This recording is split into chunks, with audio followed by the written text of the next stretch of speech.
Deus. Boa noite, irmãos. Que a graça e a paz do nosso Senhor Jesus Cristo esteja com todos, amém? Amém. Bom, é sempre maravilhoso podermos estar reunidos em torno da Palavra de Deus, nessa série que nós estamos fazendo sobre a carta aos Romanos. E nós temos aprendido o Evangelho, crescido no Evangelho, e isso tem nos dado descanso, paz, isso tem nos dado confiança, esperança, e isso tem movido as nossas vidas em direção a Cristo. E nós temos observado a Palavra de Deus, e para nós é um privilégio podermos desfrutarmos da Palavra nesta noite mais uma vez. No culto passado, nós falamos um pouco sobre o finalzinho do versículo 17, onde Paulo diz, o finalzinho ali, ele diz que ele não se envergonhava do Evangelho por um motivo muito simples, porque o Evangelho é o poder de Deus para a salvação de todo aquele que crê. Então nós entendemos a expressão primeiro do judeu e também do grego.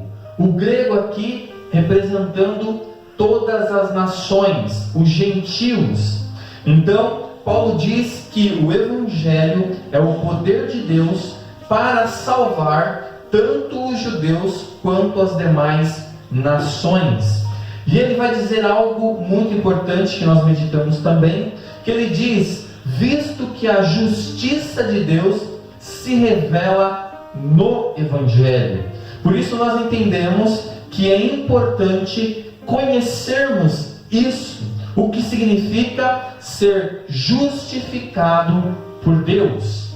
E ele continua com a expressão de fé em fé. Nós vimos no culto passado também que essa expressão de fé em fé significa do princípio ao fim, a salvação, a justificação é por fé. Por isso ele vai citar, como está escrito, o justo viverá por fé. Então nós vimos que a salvação do início ao fim é por fé. A justificação também é por fé. E isso alegra o nosso coração. Por quê? Porque nós fomos alcançados por Deus. Nós recebemos esse presente. E hoje nós vamos avançar um pouco mais.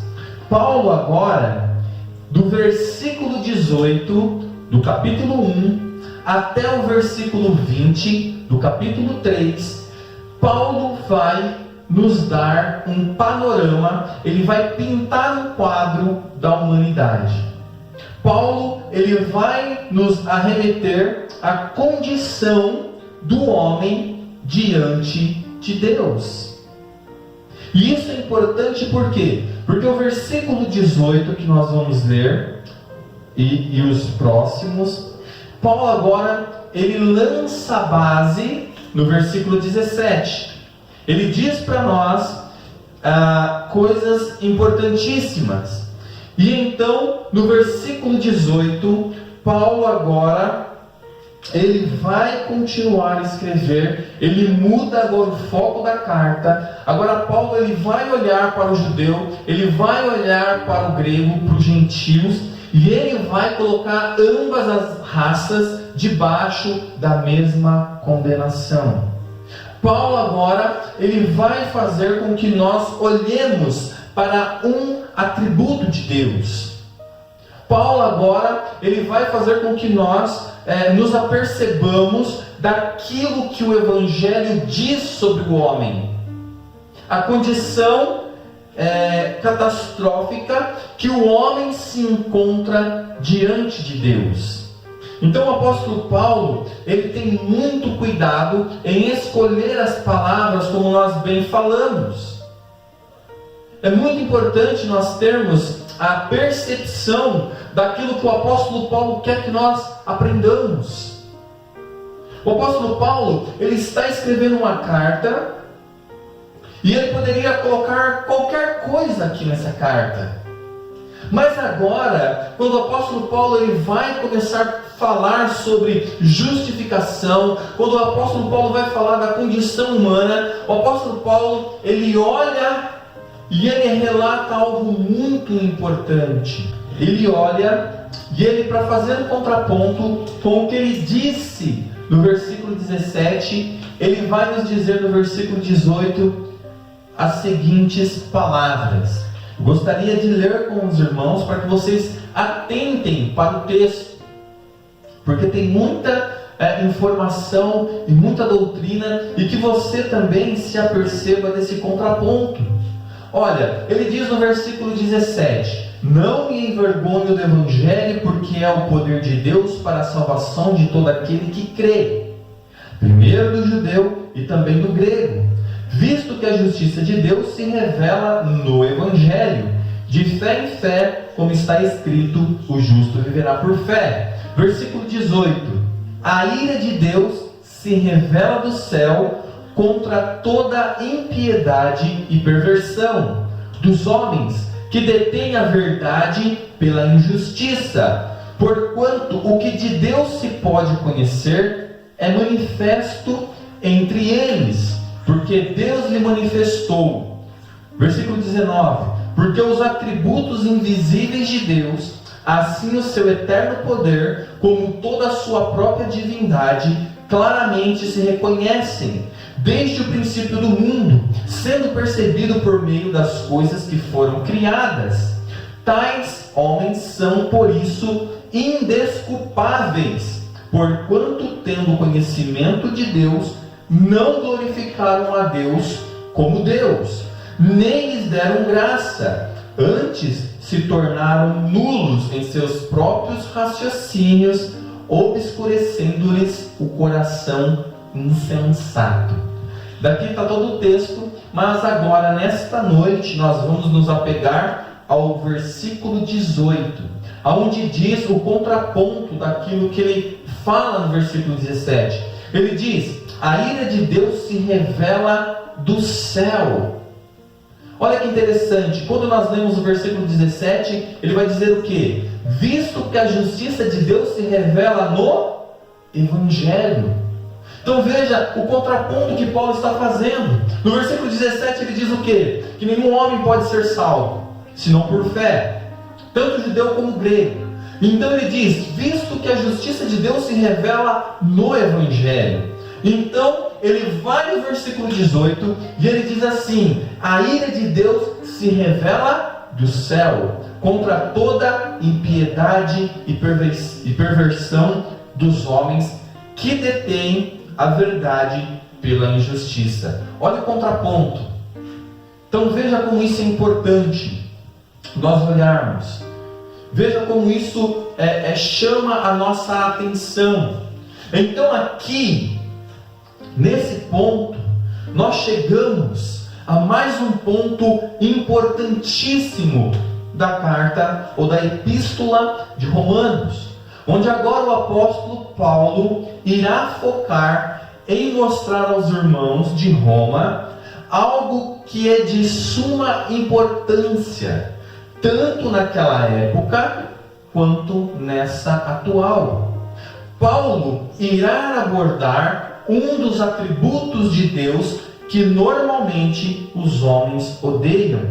E outra coisa que irá fazer é pintar um quadro da humanidade como a Bíblia descreve. E normalmente é uma visão que os homens desprezam. Então Paulo aqui, ele vai ter todo esse cuidado. E ele vai olhar para a palavra de Deus. E ele então vai falar sobre um dos atributos de Deus. Ele vai chamar a atenção. Paulo poderia escrever sobre o amor de Deus.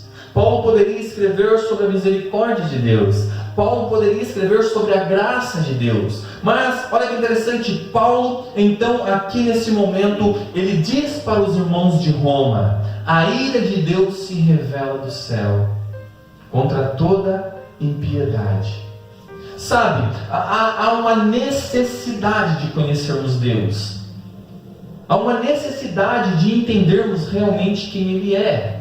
É claro que nós nunca iremos conhecer Deus em toda a sua dimensão. Ele não revelou isso na sua palavra, mas Ele nos revelou coisas importantíssimas que nós não podemos deixar de lado. Então é importante para nós entendermos essas coisas, que Paulo vai destacar primeiramente essas duas coisas. Primeiro, então, nós temos que entender a ira de Deus. É algo que os homens não gostam muito de falar. É algo que os homens se recusam a pregar. É algo que a maioria dos cristãos não conhecem. É algo que os homens, eles acham que não se deve pregar porque isso não atrai multidão. Mas não ter um conhecimento claro de Deus, não termos um conhecimento da sua ira, da sua justiça, isso deixa os pecadores em uma condição muito ruim. Pois, ao olhar para Deus de uma outra forma apenas, faz com que Deus seja um Deus defeituoso. Faz com que seja um Deus imperfeito. E quando nós olhamos para as Sagradas Escrituras, nós temos um todo de Deus. Nós temos que entender os seus atributos, quem Ele é, qual é a sua essência. Então aqui, Paulo, ele começa a escrever essa carta, e uma das primeiras coisas que ele vai relatar aos irmãos de Roma, e também para nós hoje, ele está dizendo o quê? Ele está dizendo, olha, do céu manifesta-se a ira de Deus contra toda impiedade e perversão dos homens. É isso que nós temos que entender. É isso que nós temos que olhar. Então, o que nós vamos primeiramente entender sobre a ira de Deus é entender que essa ira é uma ira santa. É entendermos que essa ira é uma ira justa, porque Deus é justo em todos os seus caminhos. E isso é importantíssimo para nós. Então a ira de Deus é uma ira santa e é uma ira justa. Pois, infelizmente, vivemos em uma geração que desconhece esse atributo de Deus. Ou sentem que essa doutrina não é importante ou necessária. Como eu falei, algumas pessoas preferem falar sobre um Deus de amor.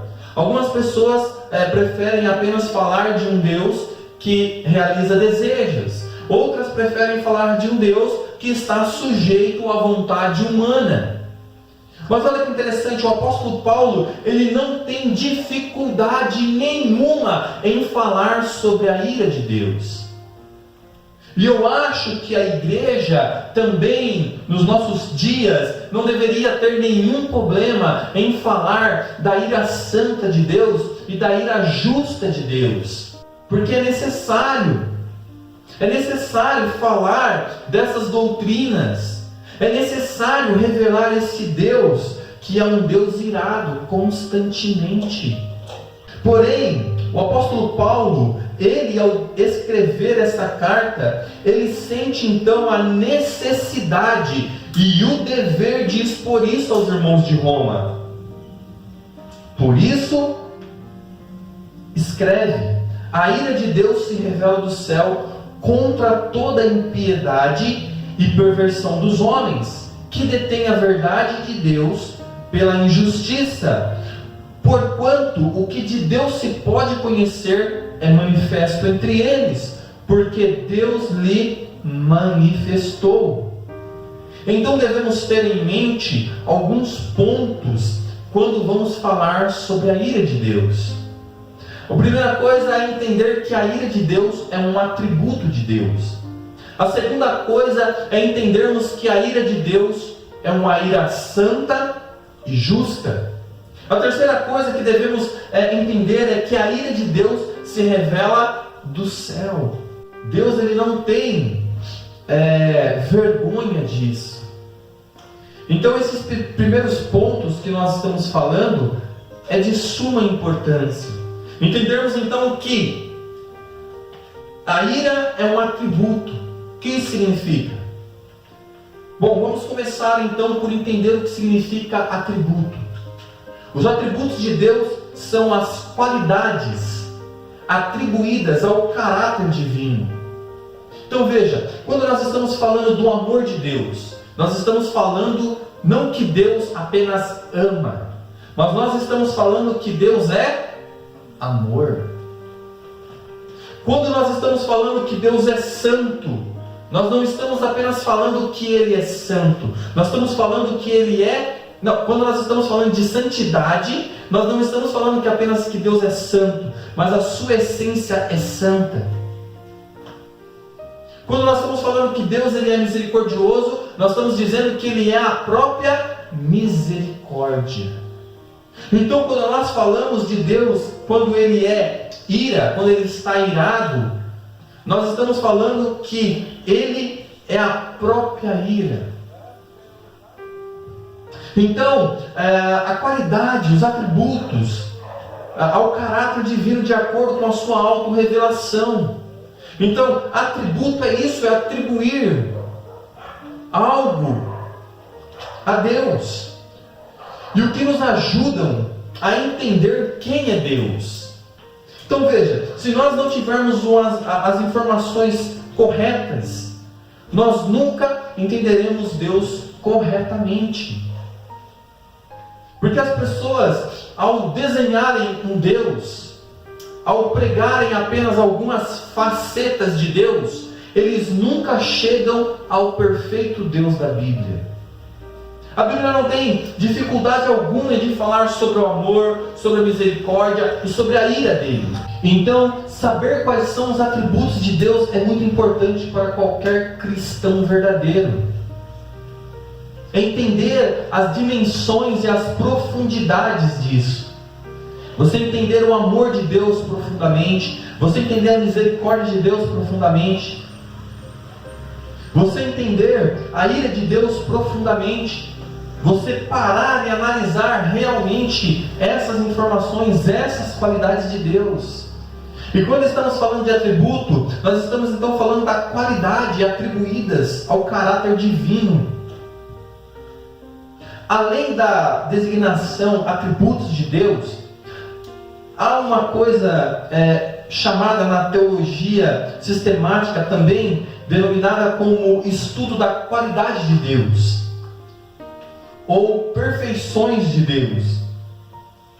De modo que devemos entender todas essas expressões como sendo sinônimas. Então, ao falarmos que estamos falando de qualidades ou propriedades de Deus, é triste saber que muitos que se dizem cristãos professos desconhecem essas qualidades ou propriedades de Deus, pois estamos falando do próprio Deus ou do nosso Deus. Então, pensa comigo, quantas pessoas desconhecem Deus? Eles falam, eu sou cristão, eu amo Deus, mas eles não conhecem ao Deus a quem eles servem. Alguns, outra doutrina muito odiada é qual? É a doutrina da soberania de Deus.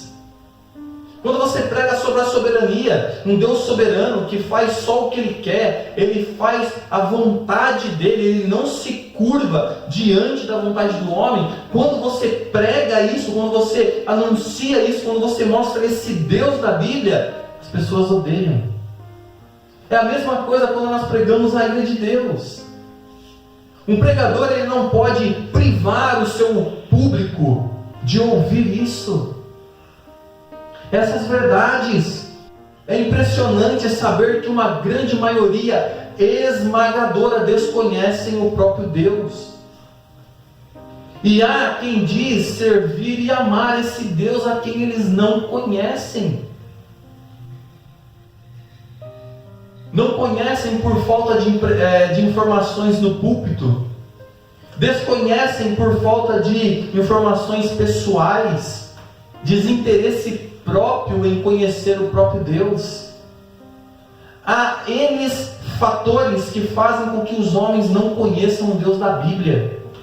E é triste, amados, você ver pessoas que dizem amar e servir Deus e desconhecem esse Deus. É triste também saber que muitos parecem considerar a ira de Deus como uma coisa pela qual eles precisam pedir desculpa aos homens. Ou pelo menos parece que gostariam que não existisse tal atributo em Deus, pois alguns consideram uma mancha no caráter divino. Contudo, estão longe de vê-la com os bons olhos. Não gostam de pensar nisso e dificilmente a ouvem mencionada, sem que surjam em seus corações um sentimento contra essa ideia. É triste. É triste quando você se coloca diante de pessoas que se dizem cristão e quando você começa a mencionar a ira de Deus, eles acham que isso não deveria existir. Eles acham que isso é uma mancha no caráter de Deus. Eles acham que Deus não é tão mau assim. Eles acham que Deus não está tão irado assim. Eles acham que Deus não está tão raivoso assim. Eles pensam que Deus é igual aos homens. E eles não olham com bons olhos esse atributo de Deus. Eles acham que Deus é um Deus de amor que aceita e tolera tudo. Eles acham que um Deus de amor não pode odiar. Mas nós sempre damos aquele exemplo. E então nós sempre aqui damos aquele exemplo que Paul Washer certa vez mencionou. Ele diz que algumas pessoas têm dificuldade em olhar para um Deus de amor e que odeia ao mesmo tempo. E ele diz então que quando a gente ama crianças, nós odiamos o aborto. Ele diz que se nós amamos a liberdade, nós odiamos a escravidão. Então, quando Deus, nós estamos falando de Deus, por Ele ser um ser santo, por Ele ser um ser totalmente santo na sua essência e justo, Ele tem que odiar o pecado. Ele tem que condenar o pecado. Ele tem que ser justo contra o pecado. Então, nós olhando para um Deus de amor, a coisa mais terrível que pode acontecer e que nós devemos entender, a coisa mais terrível que nós devemos saber sobre Deus é que Ele é um Deus bom. Porque se Ele é um Deus bom, Ele tem que ser bom juiz, Ele tem que ser um bom julgador, Ele tem que ser bom nos seus atributos, e Ele não pode tolerar o pecado. Contudo, não pensar sobre ou pregar sobre não faz com que você fuja dessa realidade que em breve todos nós estaremos presentes. O apóstolo João Batista já dizia: raça de víboras, quem vos ensinou a fugir da ira vindoura? Aqui João Batista ele vai mencionar essa ira que irá se manifestar. Outros dão abrigo ao erro de pensar que a ira de Deus não é coerente com a bondade, como nós falamos, e assim procuram bani-la dos seus pensamentos. Porém, o apóstolo Paulo nos diz que do céu se revela a ira de Deus. Então assim, nós não gostamos de pensar nesse Deus que está irado contra o pecado, que está irado contra toda iniquidade e perversão, como nós lemos. Mas Paulo faz questão de ressaltar isso. A ira de Deus é revelada. Olha que interessante, ele não diz que a ira de Deus será revelada, mas ele diz que nesse mesmo instante em que nós estamos aqui, a ira de Deus é revelada contra toda a impiedade e perversão dos homens. Então, é claro que João Batista ele aponta para uma ira futura. É claro que ele aponta para o dia do juízo da ira de Deus. É claro que ele aponta para o julgamento final. Mas Paulo, então, aqui em Romanos, ele nos chama a atenção para uma ira que é presente. Ele chama a nossa atenção para a ira que está sendo derramada hoje, agora, nesse exato momento, sobre os pecadores. Cada óbito que está tendo agora é um juízo de Deus. Cada catástrofe é um juízo de Deus. Cada tsunami, cada terremoto, cada catástrofe que está acontecendo é Deus derramando a sua ira. Cada doença é Deus derramando a sua ira. Então, nós estamos diante desse Deus que está irado e revela a sua ira agora contra o pecado. É visível. Outros dizem que esse tema da ira de Deus afasta as pessoas da igreja. Ouvir sobre um Deus que está irado contra o pecado faz com que as pessoas não entrem na igreja, ou não queira vir ouvir um pregador que esteja a pregar e a alertar os homens que existe uma ira vindoura, que existe um dia do juízo de Deus, e que existe um Deus que está derramando a sua ira nesse exato momento. Pois é um tema ruim de se abordar, pois as pessoas já estão tão cansadas e sobrecarregadas dos seus afazeres do dia a dia. Estão cansadas porque trabalharam o dia inteiro. Estão cansadas porque estão cheias de problemas e estresses. Elas não podem vir ao culto para ouvir tal doutrina, pois tudo que elas precisam são palavras de incentivo e autoajuda, pensam alguns pregadores. Então, ao invés de nós alertarmos os homens, os pecadores, sobre essa ira, sobre esse Deus irado, eles preferem então fazer um culto de um momento agradável, com bastante entretenimento, com dicas financeiras, dicas sobre amor, dicas sobre casamentos. Ou então vamos fazer uma campanha, é mais interessante. Vamos fazer, trazer um stand-up comedy, vamos trazer um comediante para fazer os homens rirem. Afinal de contas, passar uma hora dando risada é tão importante. É tão mais gratificante para alguém que teve um dia tão estressante no emprego, do que passar uma hora inteira ouvindo alguém alertando e gritando nos seus ouvidos sobre um Deus irado. Então esses homens, eles pensam assim.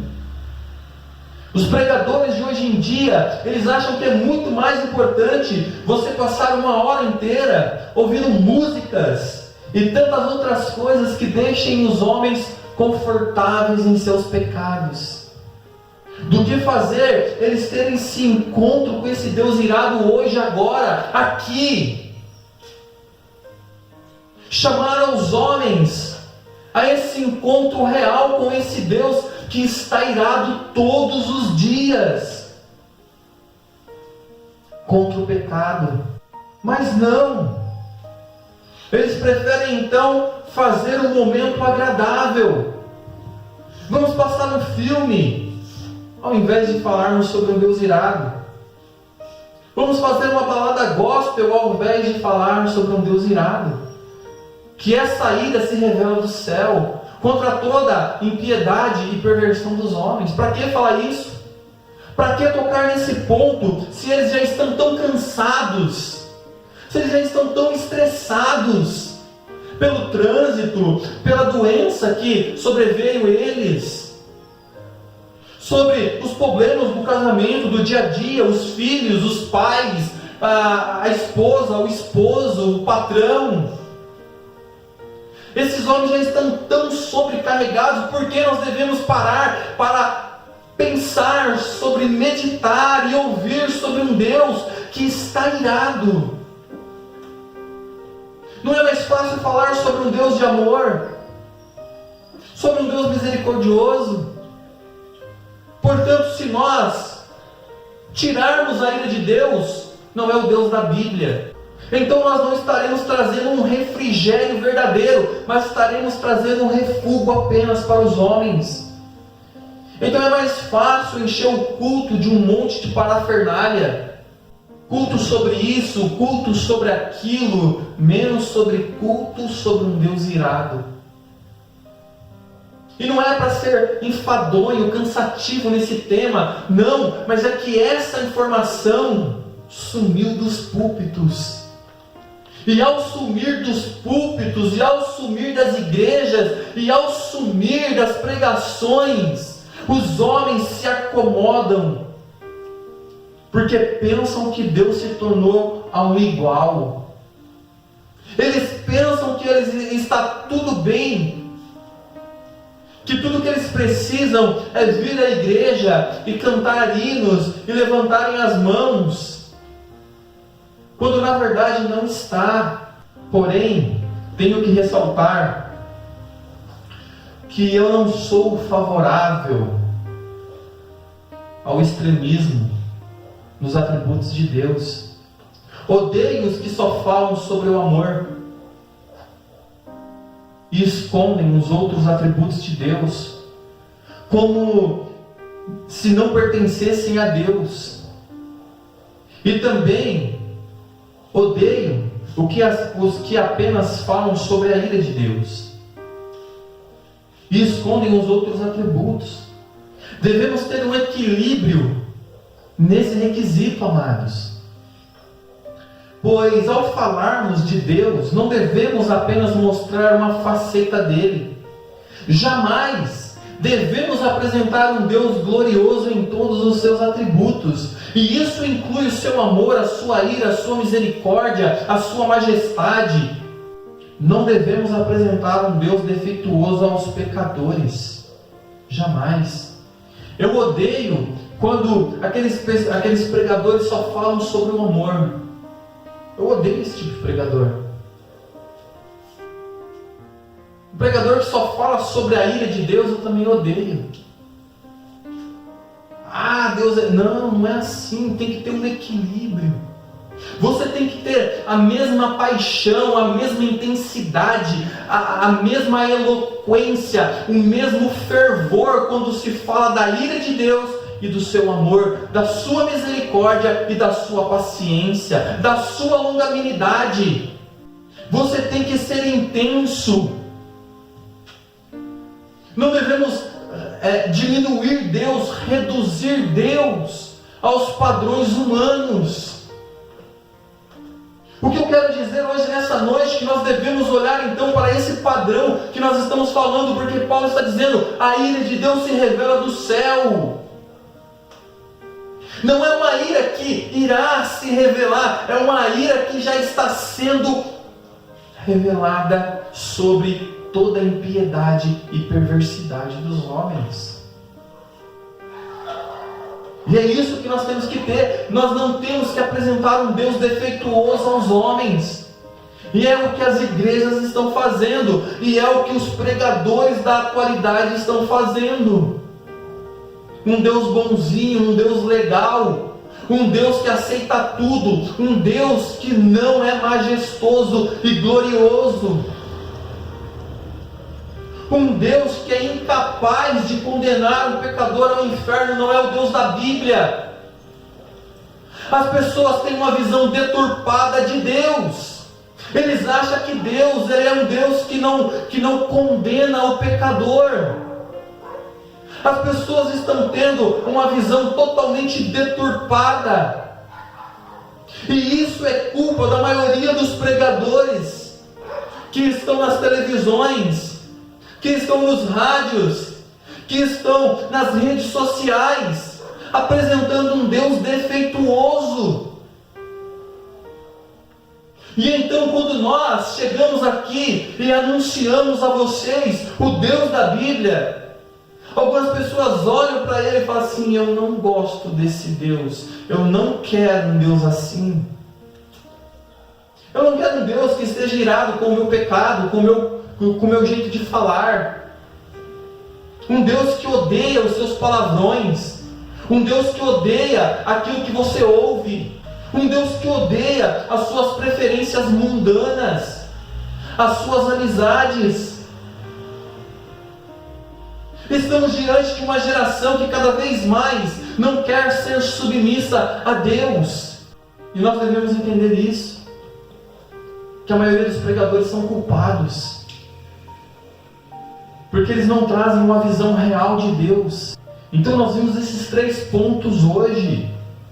Nós vimos que a ira de Deus é um atributo. Nós vimos que a ira de Deus é santa e justa. Quando nós falamos que Deus está irado, não é uma ira igual do homem. A ira de Deus não é uma ira defeituosa igual a nossa.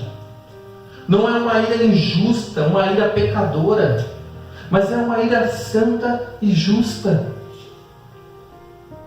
Um Deus que está irado. E nós vimos que a ira de Deus se revela do céu contra toda a impiedade. Então o apóstolo Paulo ele vai dizer: a ira de Deus se revela do céu contra a impiedade e perversão dos homens que detêm a verdade pela injustiça. Veja, qual é essa impiedade, qual é essa perversão dos homens?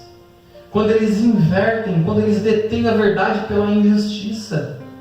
Porquanto o que de Deus se pode conhecer é manifesto entre eles. Porque Deus lhe manifestou. Então é importante para nós, nessa geração, termos uma visão completa de Deus. Olhar para Ele e ver que esse Deus de amor é um Deus justo. É um Deus que não tolera o pecado, é um Deus que ama a santidade. É um Deus que perdoa pecadores.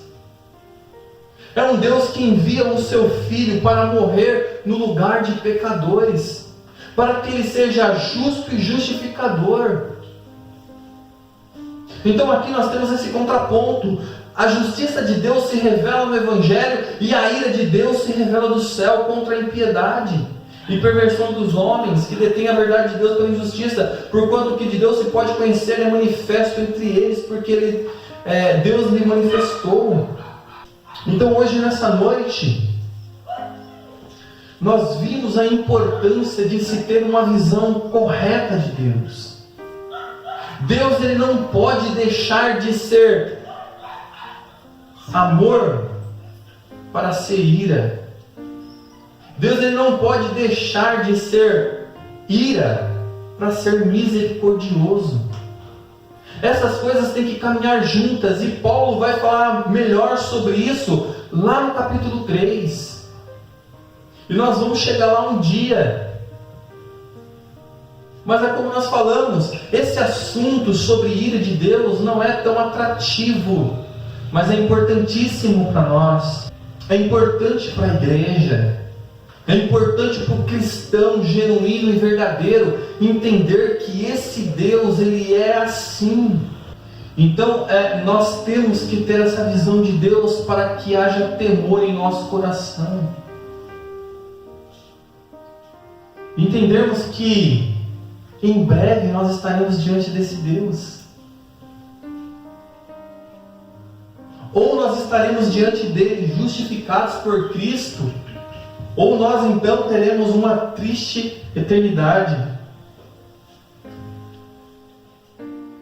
Porque a Bíblia diz que no grande e terrível dia do Senhor conheceremos Ele como Ele é. Embora as pessoas tentem correr dessa realidade hoje, correr dessa realidade de um Deus irado. É melhor conhecer esse Deus irado hoje e ter a esperança da justificação em Cristo, a qual Ele é a nossa propiciação, que apazigua essa ira, que retira essa ira. Porque veja, é isso que Ele está dizendo. Olha o contraponto. No Evangelho se manifesta, se revela a justiça de Deus. E como nós falamos, o Evangelho é uma pessoa. Está ligada com a pessoa de Cristo. Então a justiça de Deus é revelada em Cristo. A ira de Deus é revelada dos céus, sobre toda a impiedade e perversão dos homens. Ou nós estamos em Cristo ou nós não estamos. E ao estar em Cristo, é claro que nós teremos graça, misericórdia, paz, amor, reconciliação com Deus. Mas fora de Cristo, tudo que nos resta é algo terrível. Por isso, amados, hoje nessa noite nós olhamos para esse atributo de Deus. E é importante nós termos entendido isso, porque nós vamos nos aprofundar cada vez mais. Porque agora nós vamos avançar para o que ele diz logo em seguida. Porque ele vai dizer que daí a ira de Deus se revela do céu contra toda impiedade e perversão dos homens que detêm a verdade pela injustiça. Porque o que de Deus se pode conhecer é manifesto entre eles. E aí ele vai dizer, então, porque os atributos invisíveis de Deus, assim o seu eterno poder, como também a sua própria divindade, claramente se reconhece desde o princípio do mundo, sendo percebidos por meio das coisas que foram criadas. É o que o Doni acabou de ler na Confissão de Westminster. Primeiro capítulo. Veja como é que é importante. Ninguém, nenhum homem será indesculpável. É como nós falamos, olha cada catástrofe, olha cada coisa que está acontecendo hoje na humanidade. É a ira de Deus sendo derramada sobre os homens. Existe uma ira futura, mas existe uma ira agora. Porque a ira de Deus se revela no céu contra toda impiedade e perversão dos homens. É como nós falamos, cada óbito, cada doença, cada pandemia, cada tsunami, cada terremoto, cada maremoto, é Deus mostrando a sua ira, revelando a sua ira. Os homens deveriam olhar para essas coisas e entender que existe um Deus Todo-Poderoso no céu que está irado contra ele. Para o homem, ter Deus como adversário é a pior coisa que existe. Porque termos homens como adversário, o homem nada pode fazer com a nossa alma. Termos demônios contra nós, termos anjos contra nós, não é nada comparado ter Deus contra nós. Porque a Bíblia diz que horrenda e terrível coisa é cair na mão do Deus Todo-Poderoso. As pessoas dizem, se Deus é por nós, quem será contra nós? Mas hoje nós invertemos essa pergunta. E se Deus for contra nós? É isso que a Bíblia está dizendo, que Deus está irado. E se Deus for contra nós, se o Criador dos céus e da terra, dos anjos, dos demônios, das doenças, das curas, se o Deus que domina todas as coisas for contra nós, e se Ele for contra nós? Se Ele é por nós, ninguém é contra nós. Ninguém pode ser contra nós. Nem anjo, nem potestade, nem a fome, nem a morte, nem agora, nem o porvir. Nenhuma outra criatura criada pode ser contra nós. Agora o problema do homem é isso, é entender que existe um Deus Todo-Poderoso, que é contra ele. É essa realidade que o homem, que o pregador tem que colocar os pecadores diante. E eu me incluo nisso. Todo pecador tem que ser levado diante desse Deus que está irado. Se ele entender a dimensão dessa ira, quando ele ouvir falar do amor, do perdão, da graça, ele vai entender muito melhor. Ele vai se quebrantar. Agora, quando você diminui, quando você reduz isso, tudo perde o sentido quando nós reduzimos essas coisas. Quando nós falamos para o pecador que existe um Deus um Deus poderoso, soberano, que está irado contra ele. Quem pode livrar esse homem? Quem pode livrar essa mulher? Quem pode livrar esse pecador? Quem? Fala para mim, amados irmãos, pense por um exato momento. Quem pode? Quem? A pergunta nessa noite é essa. Ao nos depararmos contra a ira de Deus, contra esse Deus que está irado, se esse Deus for contra eu, se esse Deus for contra você, quem será por você? Quem vos livrará? Quem salvará a sua alma? Quem? Fala para mim, amados irmãos. Pense hoje, nesta noite. Saiam daqui e reflitam sobre isso. Depois nós vamos continuar, é claro. Mas o que vocês têm que entender hoje nessa noite é essa: que se esse Deus for contra você, quem será por você?